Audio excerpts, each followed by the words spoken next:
Hello everyone, and welcome to episode 2 of Blue Mondays, a Eureka 7 rewatch podcast here on the GLORIO blog. I'm your host, I'm Zigg, and I am once again joined by the lovely Aqua. Hello. And for the second episode in a row, we are joined by special guest G. Hi, G. You know, I'm trying to think, like, what type of podcast, like, what would be the subject of a Garfield podcast called Blue Mondays? I mean, you could do an episode on every strip that is about how much Garfield hates Mondays, and you would have a never-ending fountain of material. Look, man, I'm just saying that might be where the real money is. This Eureka 7 thing, I mean, it's only 50 episodes. I mean, that's practically nothing. Well, no, we're going to pivot to Garfield after a certain amount of time there. That's our strategy. Okay. Well, then I'll become a regular guest then, because I have all these Garfield takes I've had pent up for so many years. You have strong opinions on the mecha design in Garfield. But in all seriousness, yes, thank you for having me back. Yeah. No, thank you for coming on, both of you there. So I was gonna say, unfortunately, pivoting to Garfield turned out to be a terrible business decision for one entrepreneur called Nathan Masry. God, I forgot what he called himself. It was like a entertainer and entrepreneur at the same time. He wasn't the guy who opened the Garfield restaurant. No, this is him I'm talking about. Yes. Oh dear. Well, we will have to consider our future business plans. But in the meantime, if we've got nothing better to do, let's talk about Eureka 7, the much beloved 2005 anime, which we are going through. What would be on the menu in a Eureka 7-themed restaurant? Bitterness, mostly. Broccoli.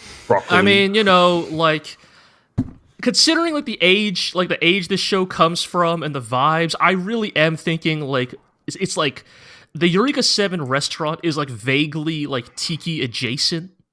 Right, in a sort of like sad, rundown way, perhaps. Like Margaritaville, like like it's like fruit slushy kind of drinks. It's probably like some kind of like vaguely savory sweet kebabs. You know, it's yeah. You get an umbrella in your drink.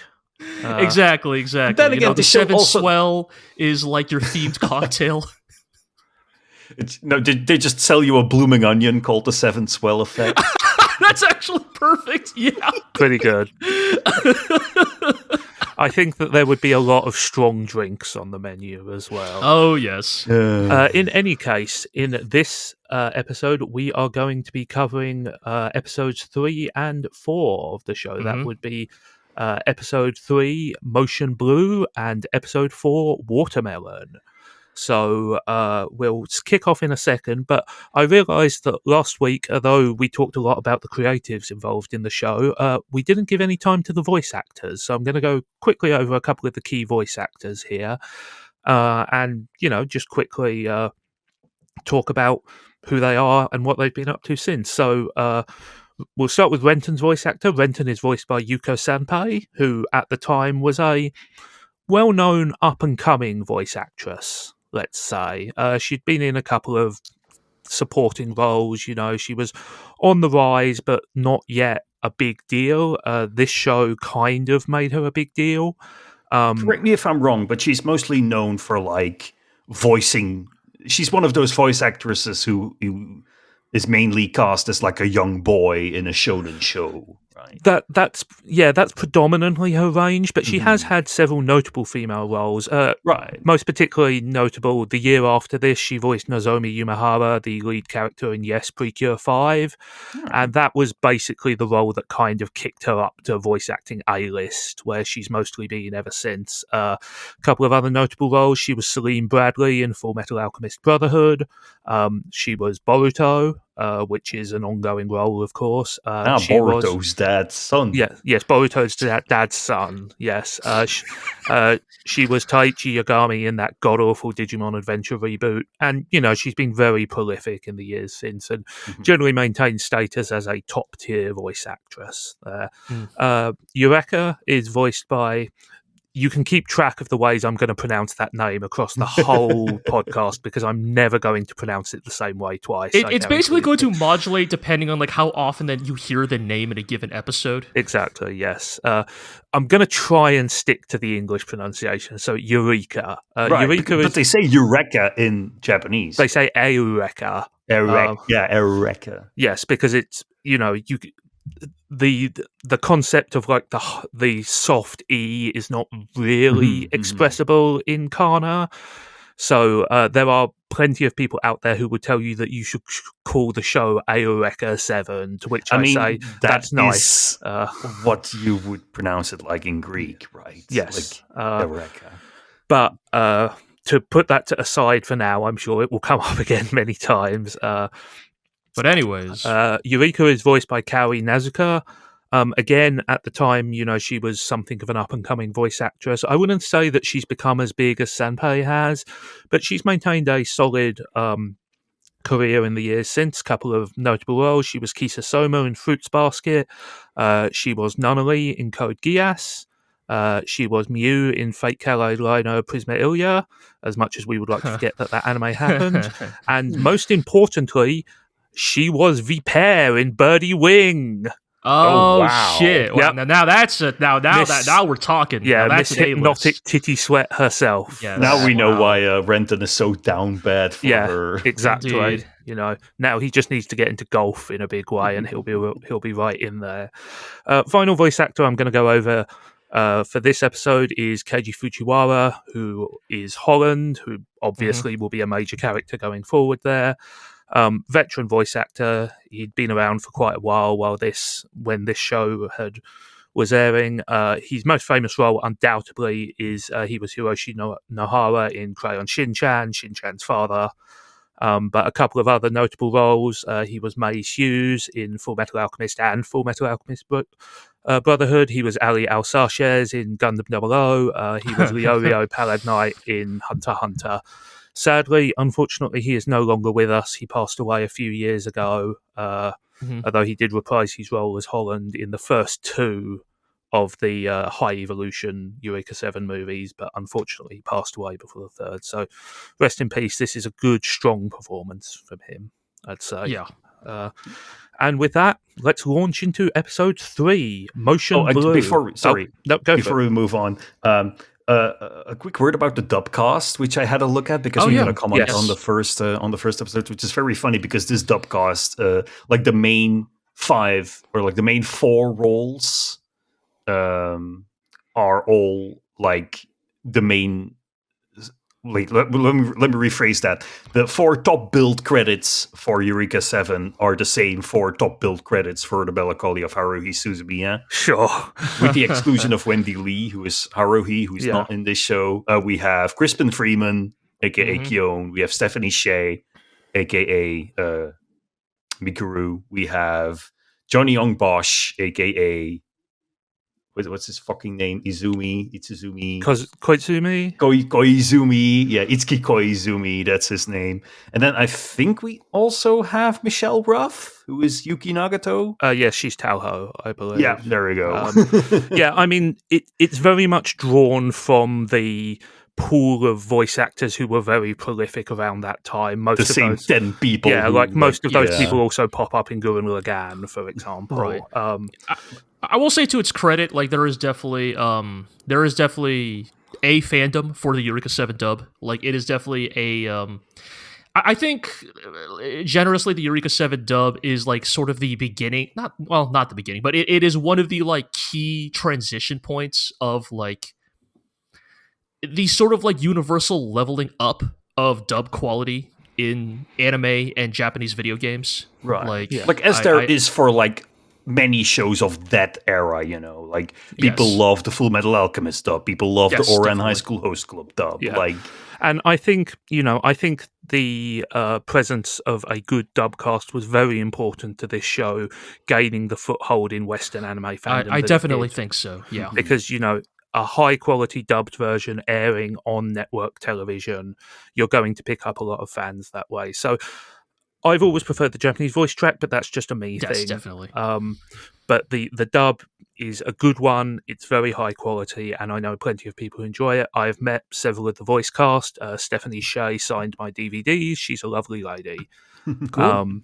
But yeah, mustn't underestimate the importance of that dub in terms of getting the show established in the West there. With that said, now we will move on to episode 3, Motion Blue. And this is kind of, I would say thematically, this episode is linked to the previous two in the sense that it's the last step in a Ruff trilogy that sees Renton leaving Bell Forest. So this is This is the classic reason why, like, this episode is why the 3-episode rule exists, right? Like, yes. This is like kind of your opening act, these 3 together. The thing is, it's like a half and half, right? Because like the first half is the classic conclusion to your, jumping at the call initial arc of any like heroic story of this kind, and then like the second half is already like digging into some of the stuff that they'll do in episode 4, namely the whole like reality check for Renton. I think that balance is a little off. I think it's more like it's almost 4/5 or 5/6. Yeah, I was going to say I shotgunned these episodes this week, and so it's fresher in my memory. Renton doesn't actually arrive on Gekkostate until like the last 3 minutes of the 3rd episode, so it is mostly still. The reason why it may feel that way is because he does leave Bell Forest around the halfway point, but then you kind of get a lot of the episode is about like escaping. The escape itself. It's kind of the action climax of the story that they've told over these first couple of episodes. And we do get the gradual introduction of some elements. We begin to see some of the Gekkostate crew, for example. We get sort of our first introduction to Talho as a daredevil pilot. We get, an establishing moment for the Gekkostate in general as they sort of half trick and half blast their way out of Bell Forest. We get a little bit more of a look at the military and how truly useless they are. The Empire or whatever we should call them, and all sorts of stuff, And we also get some bookends on the major thematic elements of the first couple of episodes. So we kind of get the end for now, at least, of the Renton and his grandpa bit, and it ends in a comedic misunderstanding, which is pretty good, I'm going to say. I very much like this. I had forgotten about this bit, right, where it's like Renton and his grandpa have this like pretty legitimate genuine heart-to-heart, right? It is the classic like, one conversation, two subjects. Exactly, and both are thinking that the other is like receptive to what they are saying, right? Yes. Renton is making a speech of how it's finally time for him to grow up. Time to finally come into his own, get out into the world and find himself. Yes, and Axel Thurston thinks this means that Renton is finally ready to inherit the mechanic business. And then the last he sees of his grandson is him peeling out in a robot, and but it all works out in it because obviously we see how like Renton's grandpa takes it at the end of the episode, but in the moment it is a very funny bit. Yes, and I think one of the fascinating things is in that sequence at the end of the episode, the friend, the guy with the truck, hints that, maybe Grandpa Thurston was not so different from his wandering prodigy in the end. Right. We get the impression that maybe he got up to some wild shit in his youth as well. And I think that's always the nature of it, right? That's kind of the message, right? Is that people, parents will always, parents, grandparents, elders will always, I mean, you can say parents. His grandfather is basically his father. Yes. Parental figures. Yes. Parents always want to protect their children, but parents often, being adults, forget what it was like to be children themselves, right? Yeah. And it works well, I think. I would say that they part on good terms, right? Perhaps slightly misunderstood terms, but I think they have worked out most of the issues that they were having. I mean, I think that's not just a thing with Renton and his grandfather. I think that is like a major theme of these episodes and maybe even the entire show. Just the idea of what is an adult, what does it mean to grow up? Yeah. Like, what responsibilities do you have? Yeah, I mean, it's towards those who idolize you, towards those who like seek guidance from you. Yeah, I mean, it's something not a you spoiler very to much say see that with Holland and stuff as well. Like, yeah, it's not a spoiler to say that this is a classic coming of age story, you know. And as you've alluded to, we see some of that we see some of those themes in the next episode. We'll see them continue to be expounded upon. Yeah, I want to point out that Renton once again falls prey to the malicious plague of people writing relationship advice magazines who have clearly never talked to another human being.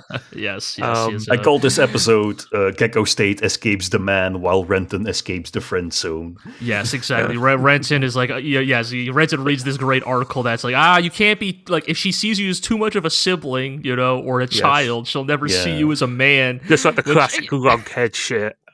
Yeah.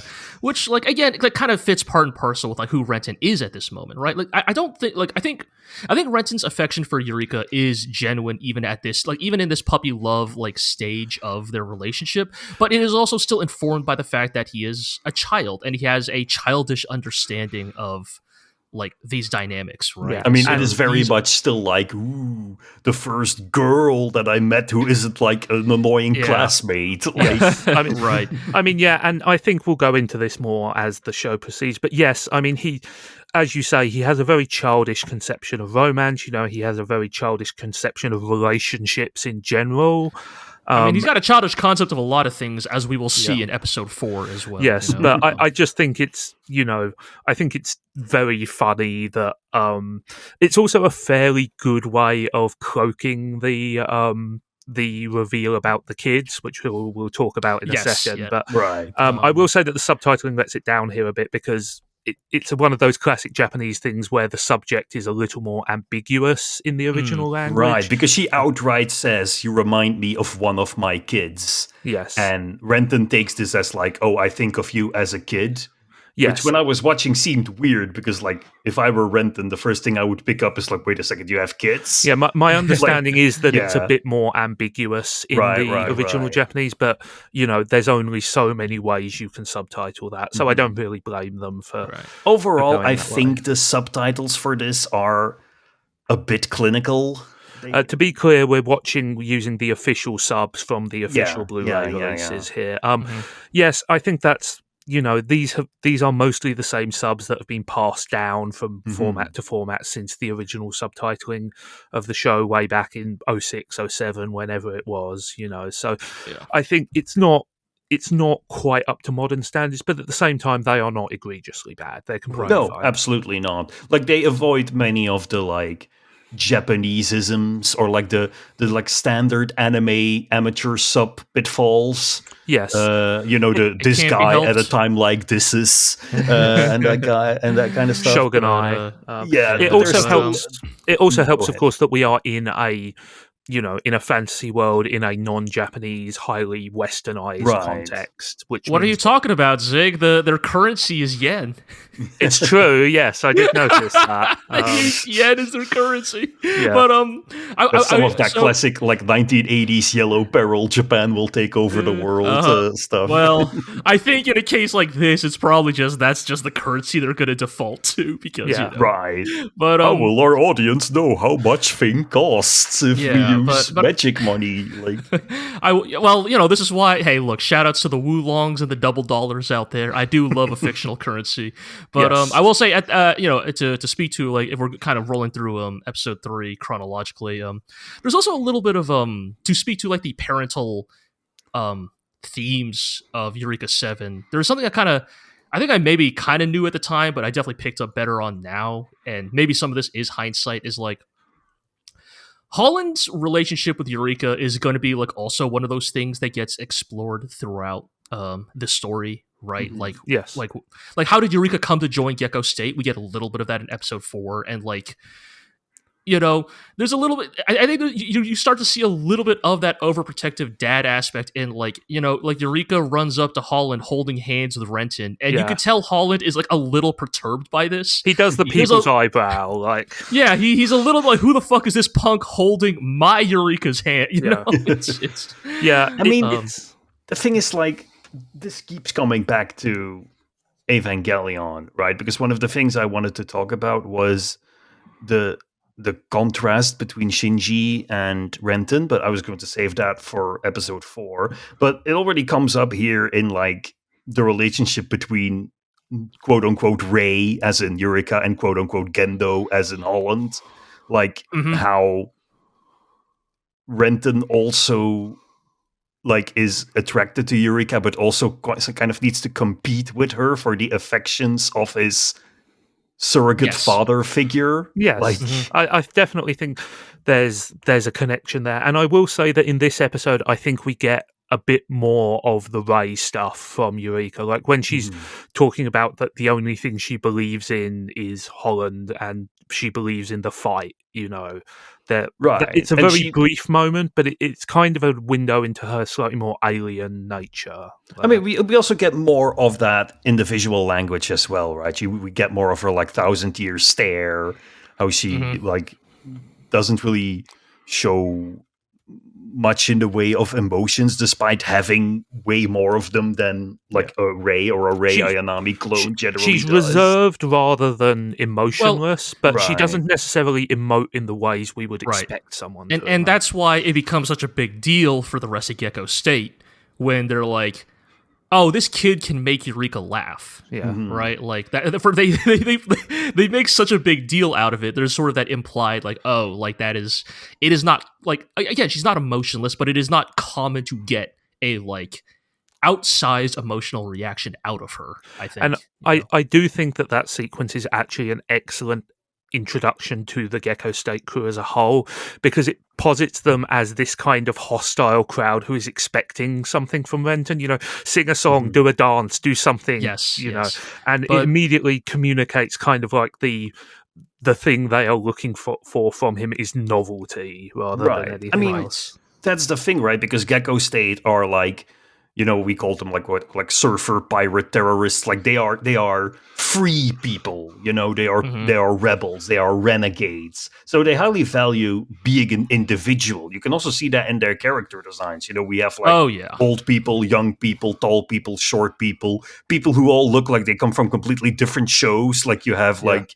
We have vaguely anime Russian Kengo. Yeah. You have like dude with a big mustache, and you have like hot lady, and the thing is like that kind of fits in of like not just like, okay, who is this kid and why does Eureka care about him, but also like what does he contribute to our group? You know, does he fit our vibe, or is he just a poser who like likes us for the aesthetic of rebellion, but doesn't really like live the bohemian life that we do, right? And again, that's, you know, the seeds of a theme planted here that will extend into episode 4. But before we move on to episode 4, I want to talk a little bit more about the action here as well.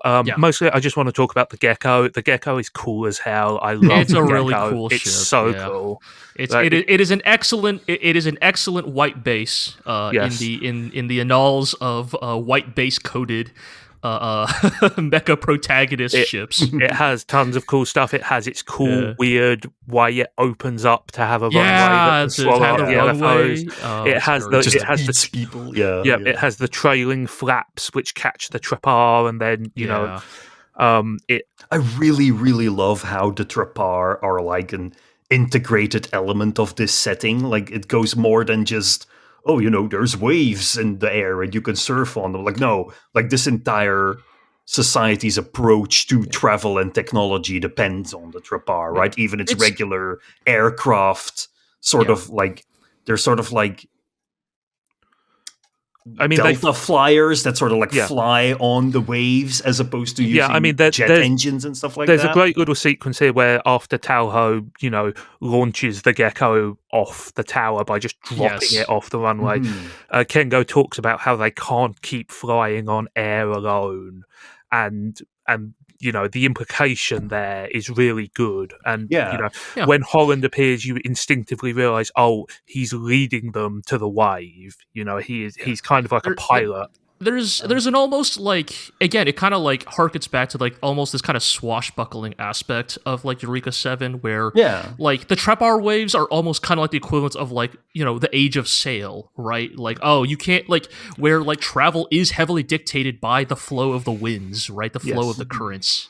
And you can also pay homage to like all of these movies that are like, the pirates managed to like outwit the Imperial ships by, you know, using a good wave or catching the wind. Exactly. Yeah. And there's a strong reinforcement throughout this episode about the trapar as a natural part of the world. Like we see trapar forecasts. You know, there is the scene where Eureka takes Renton out and she stands and feels the trapar, you know, she feels the waves, and there's a reinforcement of kind of like the very strong ecological aspect of the show there, in the sense that you know, there's been repeated emphasis on how like Gekkostate are more in tune with the world because they feel and ride the waves, as opposed to you know, the military, the very man. avalanche coded. yes, but and I think again that just adds greatly to the verisimilitude of the world in general. Yeah, like to kind of like tie this to like then the action sequence in this episode, like. There is very much that feeling, right, of like Gekkostate, like they don't just like fight in their LFOs, right? They juke, they surf, right? They flip, they glide through the air in these like acrobatic ways, where it's like they're literally running circles around the military, right? Like the military mech units are very much more traditional, like, you know, stand and shoot kind of like, and you feel the like difference in like their relationship with the world, but also their relationship with piloting. Like how much the acrobatics is part of the identity of how Gekkostate fights. And I think there's some visual design language there as well. The military KLFs, as they're called, which, is a musical shout-out, of course, a reference. But are designed, you know, much more like traditional real robots. They are boxier, they have the mono eye because Gundam. And bad guys have one eye, good guys have two. Except that almost doesn't actually work here, because if you actually look closer at the LFOs, like... they are actually like not like they kind of have their own weird like shape language too. Like Nervosh is very traditionally a Gundam, but like the like 808 and 606 kind of have this like they look like Valkyries because they have the cockpit head. Yeah, the cockpit head. Yeah, exactly. They look like Valkyries, which makes sense given Kawamori's involvement. Yeah. But you know, we will see more LFOs as we go on, and they sort of span the expanse between the two. So, kind of to wrap up episode 3, let's talk about 2 important things which happen right at the end of this episode. The first, and probably the most important for the ongoing story of the show, is the arrival of shitty asshole Holland. Truly the most important character in the show. Yes. Hey man, it's his house, his rules. Yeah. Okay. Finally we get to meet Holland, and well, instead of Daniel and Cooler Daniel, it's Holland and shittier Holland. Yes. Aqua and I have been watching Pokemon recently, and several times Aqua has talked about how the Professor character in that show is kind of just a shittier Holland, and inside I have been dying to say, no, Holland is the shittier Holland. Holland, yeah. So, yeah, I mean, to kind of tie this to the plot in general, right? So, yeah, this is like, Renton gets brought aboard Gekkostate and meets the crew, who, as we said, are a very interesting, kind of diverse cast of, like, ne'er-do-wells, and they are like, not impressed with Renton, right? Because Renton is such a square. He's just a regular ass kid. Yeah. But also so they just bail immediately. Yeah. And you get the hints of that, like, oh, right, like Holland talked up this big game, like, come join Gekkostate, and then like it very much is the thing of like, it in some ways kind of reveals the like the sort of immaturity of in some ways of Gekkostate themselves, right? Where Holland's like, oh shit, I didn't even really think about like we don't have a cabin, so you can have this tent. Also, like, I'm wandering around in my underwear now because I'm a waster. I mean, it's this typical thing, right? You know, who could have seen it coming that like this guy who lives his life being mostly like worshipped by shitty kids who don't know any better, who is like a professional surfer / right anarchist symbol, kind of, yeah. We will learn more about Gekkostate's motivations as time turns goes out to on, be like a complete piece of garbage man-child. Like, it's just how like hard and sudden the pivot is that is so good. Like he just shows up in his boxer shorts, dumps this tent on Renton, and then wanders away. Yeah. And like just the contrast is so effective. It's great. And then you get the double whammy of the other reveal, right? Which I assume you're going to get to here. Which is Eureka wasn't kidding about having kids. She has 3 kids. And followed by like a minute-long elevator scene shot, love which is so good. It's so good. The weather information scrolling around across the back is fantastic. It's a great cliffhanger to end on. So, for the benefit of Aqua and those who have not seen Mobile Suit Gundam, which you might seem to notice is coming up a lot. This is perhaps the most blatant Gundam reference in the entire show, in the sense that in the original Mobile Suit Gundam, there are also 3 children. They are even the exact same sexes and ages as these 3. Kika, Let's, and Cats, who are on the white base. These are basically 1-to-1 duplicates of those characters. Literally 1-to-1, almost even down to like ethnicity. Yes. And certainly down to character.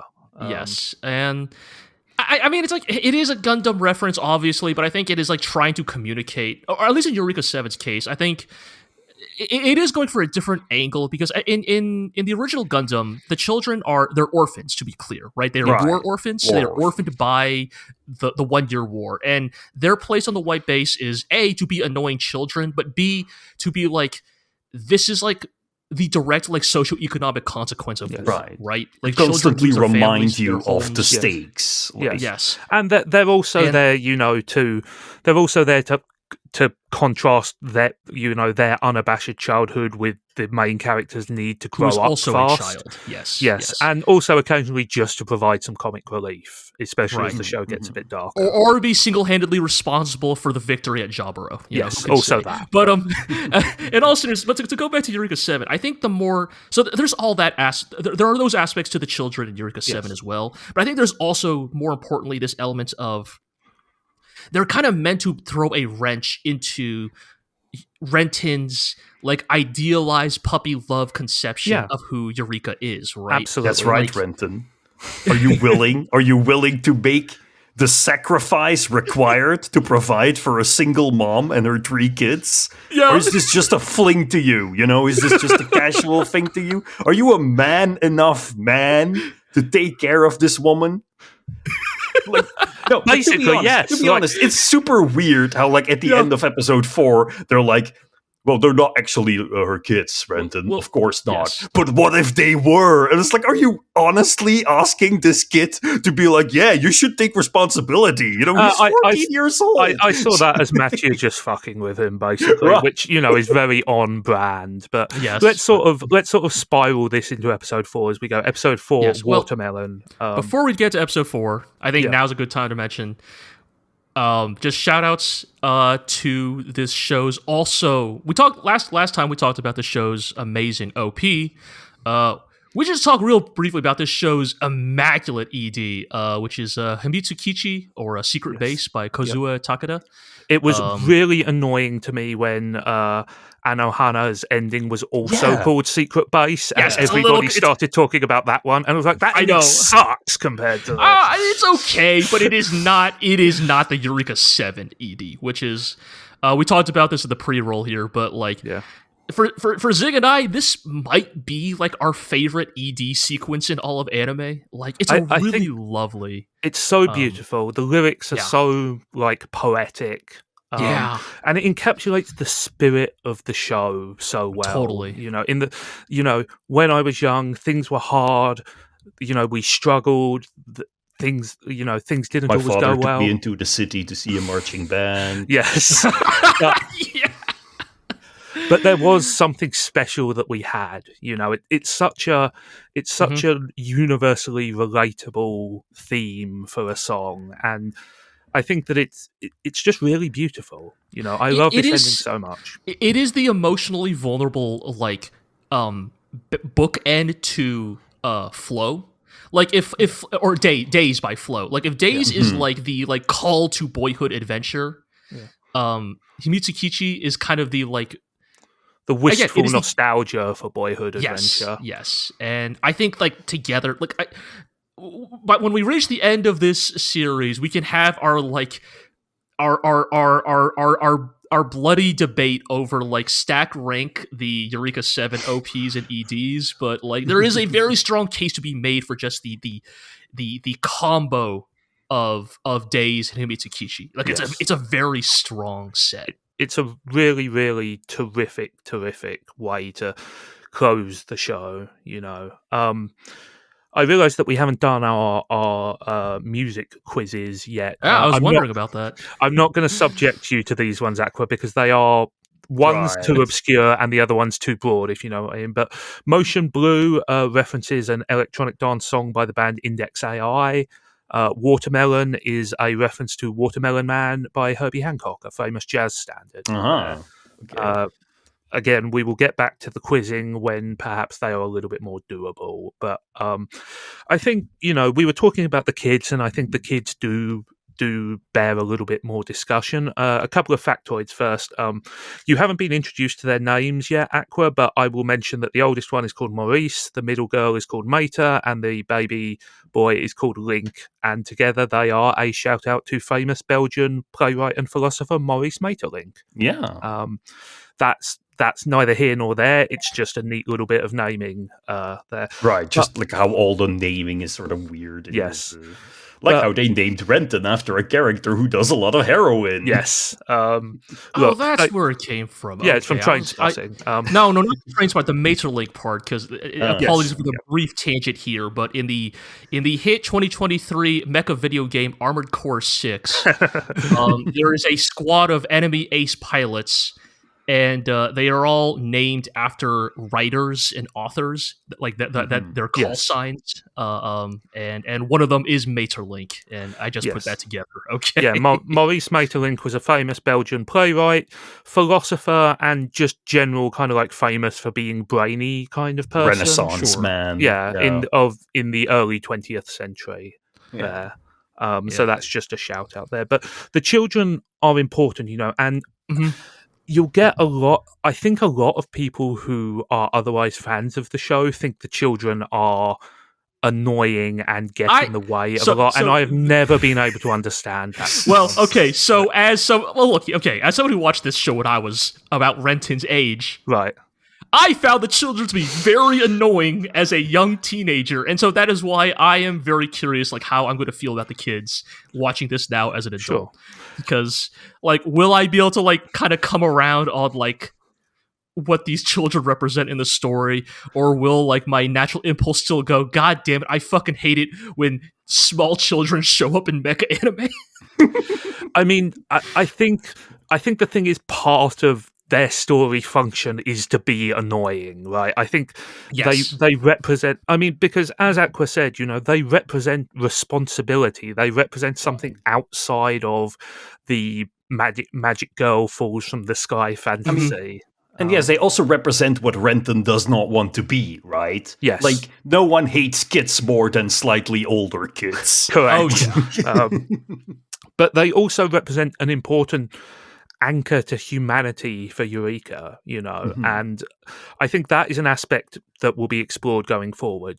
I think that we also see in this episode the beginnings of kind of an ongoing Cold War between the kids and Renton, and that will persist for quite a while, let's say. But I think, they are important because they represent a connection between Eureka and quote unquote ordinary people that is perhaps more profound than anything we've seen before. And this is an episode where we get a little bit more insight into her backstory, just a touch. Yes. The lovely lady go on, Jay. No, go for it. Oh, I mean, it was just like, you were going right. It was basically, and we get this through the introduction of sort of the Gekkostate crew as a whole, right? Yeah. Like we don't get all their names, but you start to get a feel for the sort of the ensemble cast of the Gekkostate. I mean, I think the most important introduction we get in this episode is the lady I was about to mention, which is the team doctor, Misha.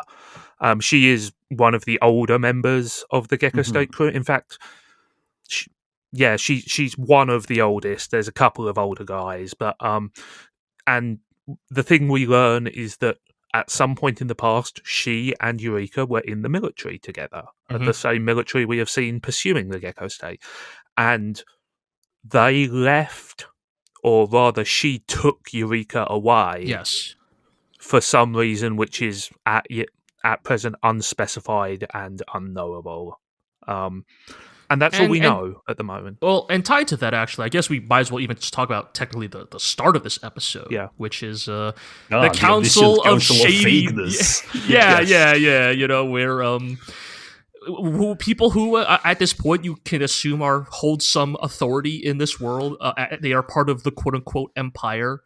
Are talking about Nervosh Type 0 has been activated. Yeah. The prophecy has the time-honored questions. What if there was a weird council of freaky-looking guys? Yeah, and they talk about more importantly reinstating Dewey Novak project. Yes, the Monarch project, which was led by Renton's father, we hear briefly, but then was continued by a certain Dewey Novak. So let's talk a little bit about what we know about Dewey Novak in this episode, which is almost nothing, although he does show up at the end. What was your read on him from the 30 seconds of footage we get here, Aqua? I mean, what I'm getting is this sort of he makes this very traditional villainous entrance where some schmuck from the Empire has to go collect him from prison, and he does some sort of, he makes some vague philosophy, some vaguely philosophical statements. Did you catch the book he was reading? It is a book that is featured in the OP. I've noticed that. Correct. It's The Golden Bough, a famous treatise on the connection between religion and magic and how they might be the same thing. Well, I mean, he is spoken the thing is when the Omniscient Council of Vagueness mentions him, it's almost as if he is some kind of almost like Dr. Mengele type monster doctor scientist guy who did unspeakable things. Well, they say that to realize Project Monarch. Yeah, they say that they themselves sealed him away, so his imprisonment is ordered by them. He was so evil, even the fascist empire put a stop to whatever he was doing. Yeah, so, and I mean, mysterious project that was unspeakably evil is a pretty standard backstory for a lot of anime protagonists. I think it's, something worth noting is that the person who has been sent to get him is none other than our whipping boy intelligence officer, Dominic Sorrell. Oh, he was the guy who was the internal affairs dude who was getting he knocked around in the first two episodes. Yeah, he works for intelligence, so he's basically kind of a spy. But yes, we will see more of Dominic. He becomes a fairly major character. That's not a spoiler. But yes, that's kind of all we really get of Dewey at this point. Most of the rest of this episode is dedicated to watching Renton eat shit. Yeah. What I do want to talk about regarding talk about regarding the Empire is I really like the depiction of them as being not necessarily outward malevolent, but more dedicated to maintaining the status quo and the order and making sure that proper procedure is followed. That is, which they consider to be more important than enforcing their laws or enforcing their ideology. Their entire reason why they go after Gekkostate is because they didn't file the proper paperwork to park at the airport where they came in. I mean, I was going to say back in episode 3, there's some good jurisdiction friction between the military who just want to blow everything sky high and the commanding officer of the tower who's just look, I've got all these planes stacked up that need to land. and all this stuff. It has like a lot of like Chernobyl vibes, like you mean the TV show, right? I mean the TV show, as in yes. like this is how we depict that communism doesn't work, like things like, the hierarchy must be respected at all times and no one can admit fault to the person who is ranked above them. Like it sort of gave away that kind of, and that's really, I think that's really strong, because like that's a way more complex and realistic way of depicting a totalitarian regime than goose stepping in the streets and torturing people. Yeah, I mean, there's a general whiff of stagnating empire about the whatever the form of government is, and we still haven't gotten a great deal of it. Right. But I mean, they just refer to them as the state, capital S state. There is also a reference to the company as well. Right. And the thing is, like, there's also there is the idea sort of that their primary idea is, to maintain control, because all of their machinery, their mechs, the way they use the trapar waves all mirror or reflect a sort of desire to control the world around them, to bend it to our will.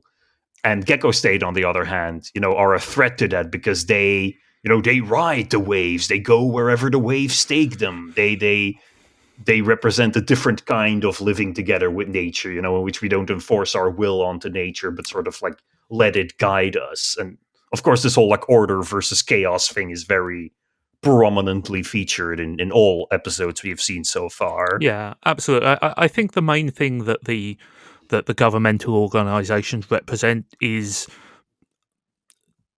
stagnation, the sort of suffocating influence of ordered decay. Yeah, they're the status quo. They're the man. Exactly. They're. Yeah, and we'll see a bit more about the political state as we go on. But yes, it's the most important thing about them is that they are coded as order to the Gekkostate's chaos. The yang to their yin and all that kind of stuff. I think the vast majority of this episode is mostly Renton being kind of miserable, to be honest. Actually, it's very much a back to earth with a bump moment. No one told me that space pirates also need money to survive. Yes, and also, the beginning of, let's say, a thematic arc about how he discovers that maybe being a cool sky surfing pirate terrorist is actually not all it's cracked up to be.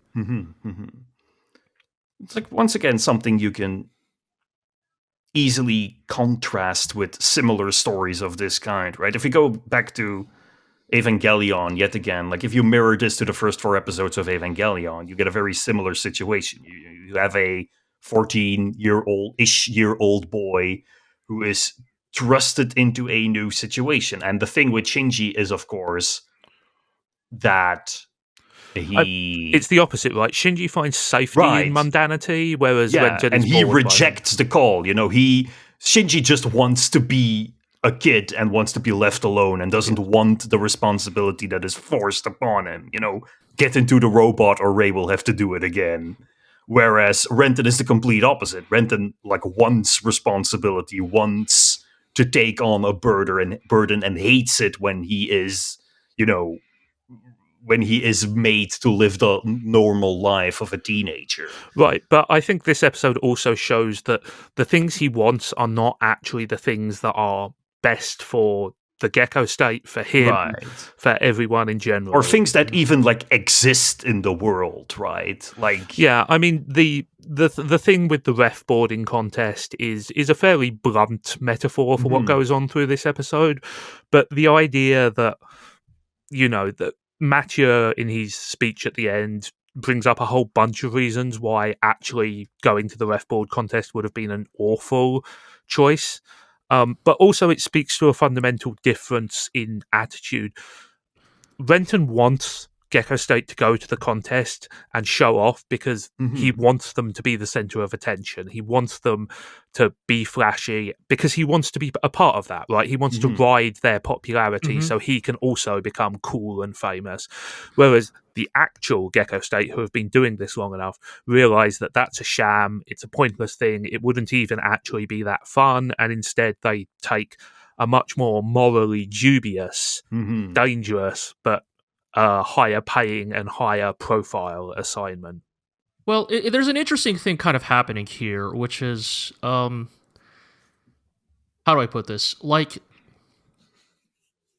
the thing I kind of really like about, or I find interesting about this episode and sort of the introduction to Gekkostate, right, is that I think there's multiple factors at play that are othering Renton in the crew of Gekkostate. Like, there's, of course, the age difference. He's a kid.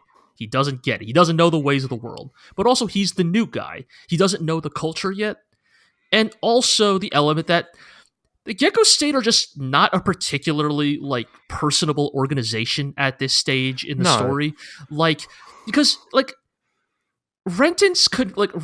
almost everything Renton does in this episode is, like, if you don't have the context or understanding of, like, the work environment you are in, like, it's entirely reasonable for him to mention, oh, hey, why don't we enter this contest? Look at the prize money, right? And the, like, cold, like, response he gets, there's a little bit of that, like, unfair, like, you know, fucking idiot new guy, why don't you already know our culture, right? It's like, well, nobody told Renton. Like, Renton doesn't have a mentor here. Like, he's just left to, like, kind of fend for himself, doing odd jobs for Talho.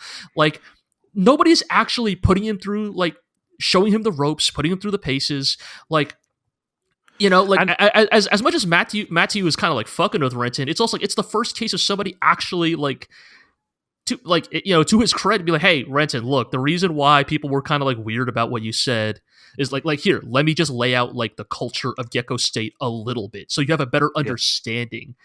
And so it's like, I actually kind of feel for Renton, where it's like, how is he supposed to know that, like, right.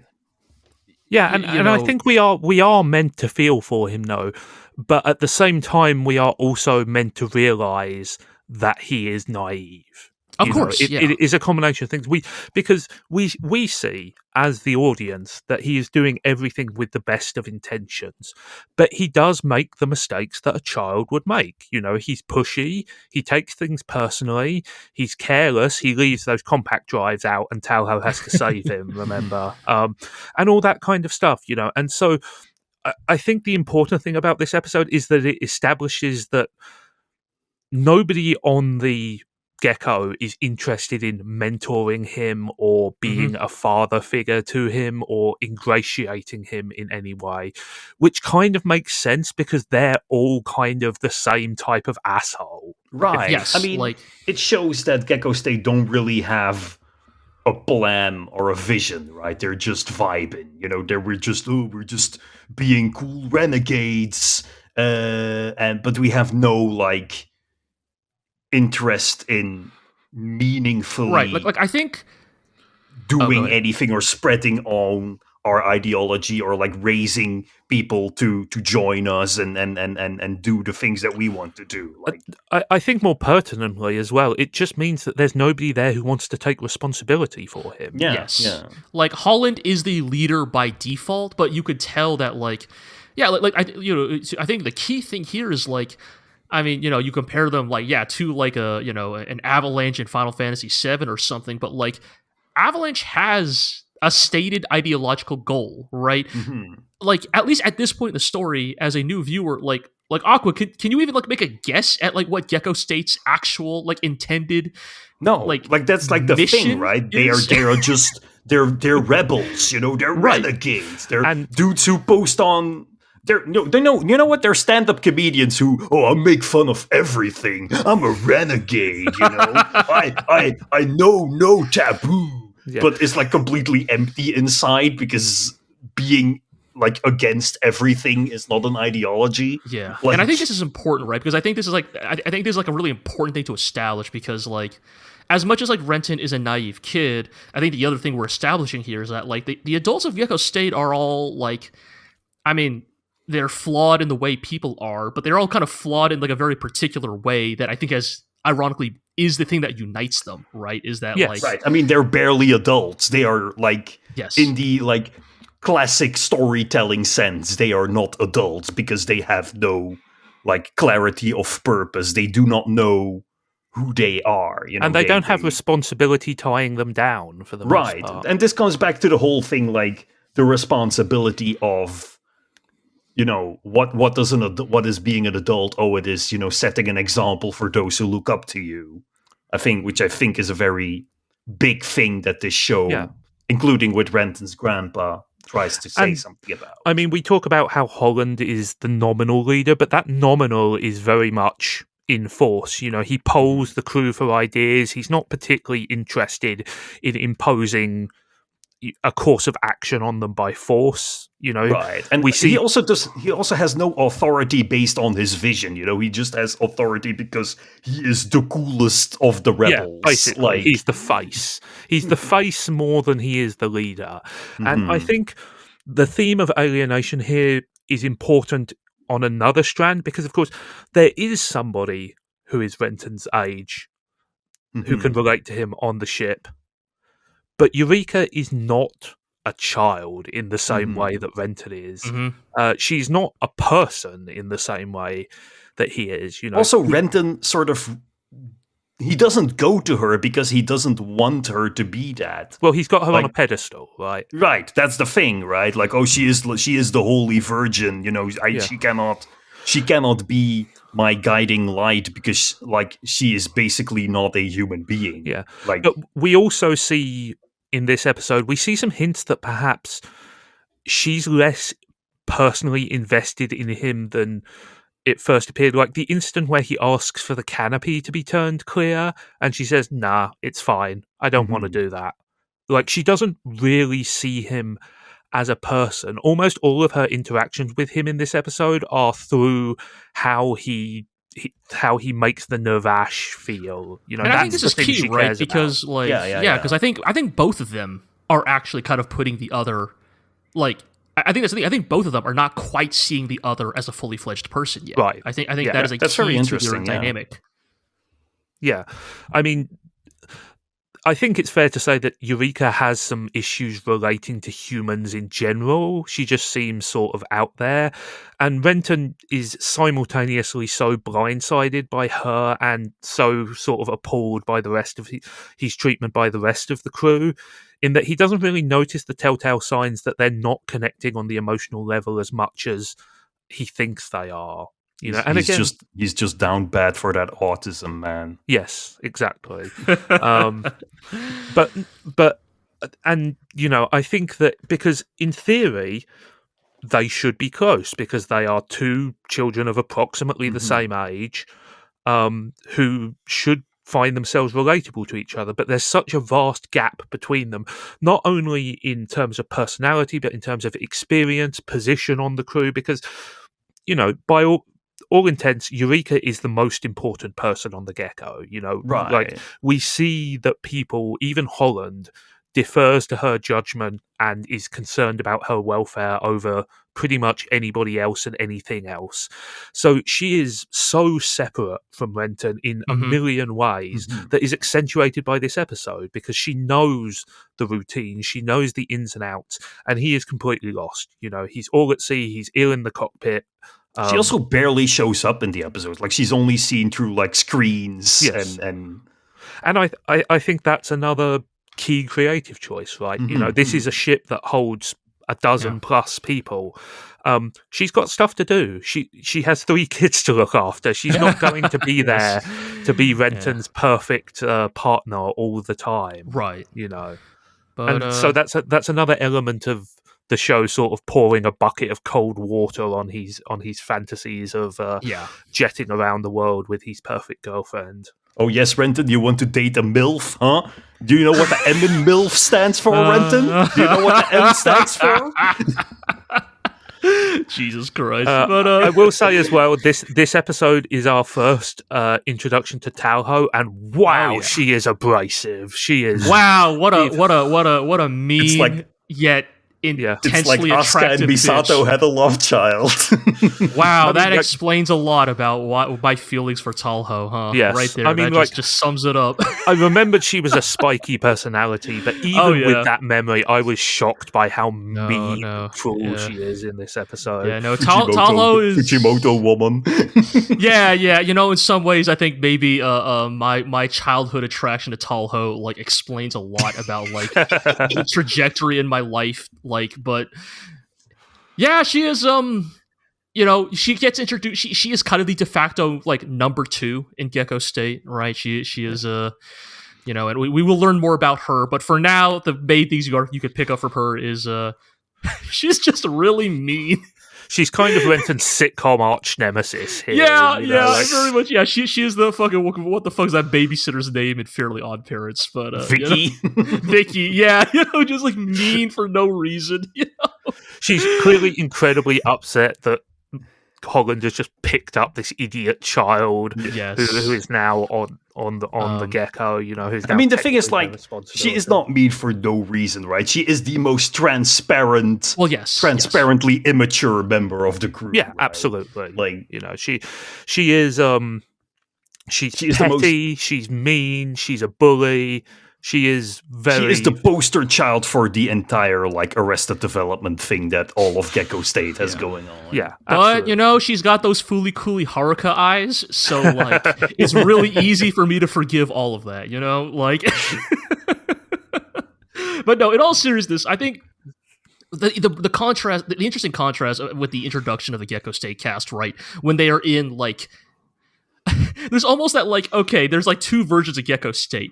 In the same way that there's like 2 versions of the crew of Cowboy Bebop, of like there's like shitty layabout mode where they don't fucking do anything, and then as we see in the snap into ultra professional super team mode. Exactly, and that's kind of what you see in the last third of this episode, where they decide to take on this smuggling mission, but that requires them to like surf past a military base.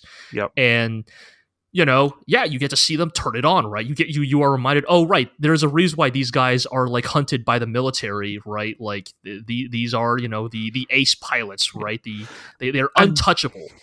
We kind of circle around as well on the idea that they have no philosophy. And I think that's true, Aqua. I think you're absolutely right that they have no overriding mission.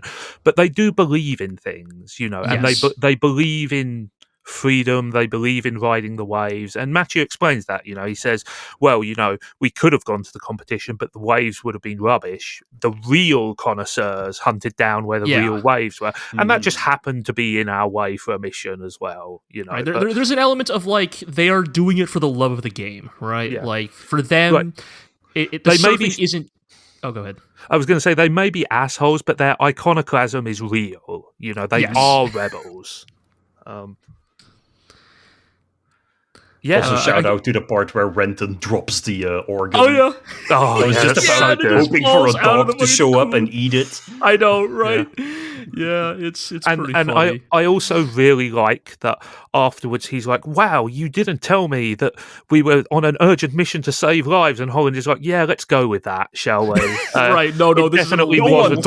And being a pirate involved committing crime. Yeah, it definitely wasn't black market organ smuggling. Right. Also, shout outs to the establishment of the flying trapar mafia, yet again proving you can have a mafia in whatever medium you wish. Of course, of course. I mean, he literally calls them the mafia, so... Yes, and also the dude is literally in a suit with sunglasses. Right. But yeah, I mean, it's a reminder that, although the Gekkostate are quirky, fabulous individuals, we're also skating against some fairly hardcore criminal elements here. Mm-hmm.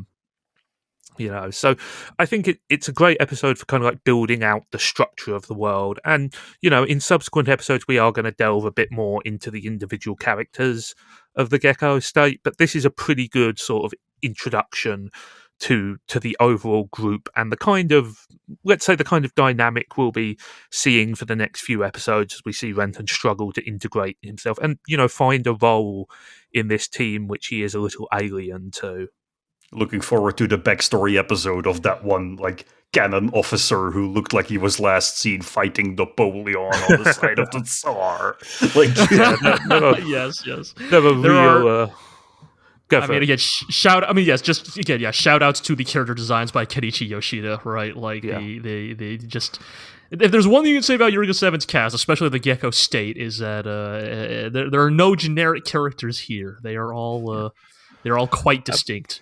One other thing I will say is that I think generally these two episodes step down a little in production value after the very, very high quality first two episodes, but there's still some really pretty stuff, and I particularly like the way that they allow Renton to be extremely cartoonish in a lot of these shots, like these single frame things where he's reading the magazine and gradually losing his shit more and more. There's some really good, like, goofy, stretchy character animation in these episodes, and I do like that. You know, I like that the show isn't afraid to get a little bit crazy when it wants to, without too much of the indulgences that shows from that era are known for. Like, if you put this next to Full Metal Alchemist, which is like full, super deformed, over exaggerated stuff that dates it a little bit more. Yeah, this show has a sort of more universal kind of look. Yeah, and I think part of that is because Kenichi Yoshida's character designs are a bit more realistic than your standard anime. We're talking in relative terms, of course, but it is a show a little bit more grounded in real world proportion and animation. It is interesting to actually bring that up, because it is kind of that interesting reminder. I think, again, you know, all three of us have been watching anime for quite a while at this point, and it's always that funny, like, reminder when you go back to a show from like the 90s or the 80s or whatever, and it's just like, oh right, yeah, there's like the vein popping like like symbol or the big sweat drop, and those things aren't bad things, mind you, but it is interesting to see how much those things have kind of like disappeared in a lot of anime, right? And to the point where you now only see them in like Western shows that are inspired by anime. Right, it's like you can immediately date a show by or like a Western show, productions that are deliberate throwbacks to those periods. Exactly. Right, like your Apothecary Diaries or something. Yeah. And so it is interesting then that Eureka 7, like, in the context of when it came out, kind of was like fairly unique in that regard, right? Kind of going for this more, because I am, you know, again, I am just having episode 4 play in the background. I'm just like, you know, jumping around. It's like anytime there's like a shot of the characters, it's just like, yeah, like realistic's not the right word, but there's like a very like, there's a very like there's a very well gestured like naturalism to like a lot of the characters' expressions and their posing. You know? I mean, it's an early example of something we see a lot of nowadays, right? Yes. Like nowadays, that's almost there's a sort of standard way of doing that. You're a lot of like where like the slice of life naturalism has sort of influenced every genre. Perhaps best example being the SSSS Gridman and Dynazenon right, duology, which uses that very much. Also because obviously the Evangelion influence, but I mean, I think we can see Eureka 7 as like an important step in that direction. Yeah. And you know, the early to mid 2000s was an age of very highly stylized anime for the most part, and so something which trends a little bit more towards naturalism like this that did stand out quite a bit. You know, that it sort of fits the whole like vibe, you know, the surfer vibe, and also the relatively. I would never call Eureka 7 hard sci-fi, but it's harder sci-fi than we see in a lot of anime where technology is magic and all that kind of stuff. I think that for the most part, it suits the sort of subdued storytelling style. It's not hard sci-fi, but it goes one step further than like, oh, what if there were waves in the sky? Like, yeah, it's a little bit further than that. Like I said, there is focus on building the verisimilitude of the world, and that's important, especially given that we're going to be spending a long time in it, obviously, because of the length of the show. Before we wrap up, is there anything else anybody wanted to add across these two episodes? A really quick random aside. Go for it. It's really funny that like I decided to like, you know, join you guys on this Eureka 7 rewatch because there was like an art trend on Blue Sky, and I think Twitter as well, that's like it's like titled "Never Stop Drawing," and it's basically just like posting like very early, like some of your first art, and then like up against like your latest art, just just show like how far you've come as an artist. And I was like just like looking through my old art, and it's very funny to find like one of the first mechs I ever drew as a kid was basically just, look, children are not original, was basically just Punished Nervosh Zero. Yeah. And it's just like, man, just I really like it. Turns out I have always liked Nervosh Type Zero. It really is just what if the Nervosh Type Zero but evil? Yeah, that sounds like an idea with some legs, actually. That's exactly the type of thing a 13-year-old would come up with. So. Yeah. I wonder if we'll see anything like that in the show. Interesting. Just the timing of that was very funny as well. My one weird little thing that I want to add is I think it's really neat in the scenes where they're both in the Nervosh cockpit that Eureka has her weird future neckband headphones and Renton is wearing a really old-fashioned pair of REM brand headphones. And Renton's wearing like weird old 70s studio monitor headphones. I think that's like a nice little bit of just the kind of attention you pay to change the silhouette just to reinforce the difference between them there. I think that's for a nice little touch there. Okay, well, I think that does it for another episode of Blue Monday. Thank you very much, Aqua. Thank you, G, for coming along with me for this one. Yeah, thank you. And next episode, we will be covering episodes 5 and 6. So keep an eye out for that in a fortnight. You can subscribe to the podcast at all the normal places. I can never remember the complete breakdown. Here we go. Apple Music, Spotify, Amazon Music, Podbean, Stitcher, and of course YouTube. Give us a like, give us a subscribe. Let us know in the comments what you want. And we'll see you all next time.